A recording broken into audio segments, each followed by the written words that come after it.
Бала жынысын анықтайтын тек әкенің хромосомасы екенін көпшілік біле бермейді. Ол не қыздың дүниеге келуі ер адамның жыныс жасушасындағы хромосомаларға байланысты. Ұрықтану кезінде сперматозоид X немесе Y хромосомасының бірін алады. Адам организмінде 46 хромосома бар. Оның екеуі жыныс хромосомалары. Әйелдерде XX, ал ерлерде XY. Егер ер адамның Y хромосомасын алып жүрген сперматозоиды жұмыртқа жасушасын ұрықтандырса, ұл, ал X хромосомасы бар сперматозоид ұрықтандырса, қыз дүниеге келеді. Сондықтан нәрестенің жынысы тек әкеден берілетін хромосомаға байланысты. Ал әйелдің хромосомасы баланың жынысына әсер етпейді.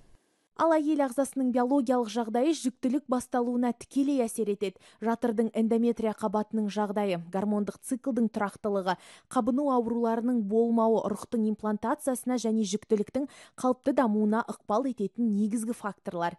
Дегенмен, баланың жынысын табиғи жолмен алдын ала жоспарлау мүмкін емес. Дәрігерлердің айтуынша, нәрестенің жынысын жүктіліктің 16 аптасынан кейін ғана ультрадыбыстық зерттеу арқылы көруге болады. Болған, оның алдында 3 кесіртілігі болған, маткасында 3 рубец болғандықтан, оны әрбір гинеколог, репродуктолог та ала бермейді.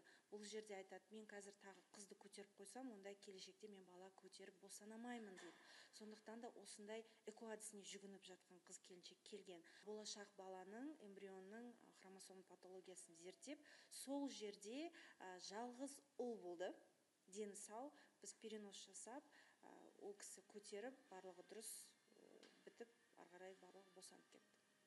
Ұлттық статистика бюросының дерегінше, былтыр елімізде 368.670 сәби дүниеге келген. Оның 190.213-і ұл, 178.457-сі қыз. Маңыздысы өмірге келетін баланың жынысы емес, оның денінің саулығы.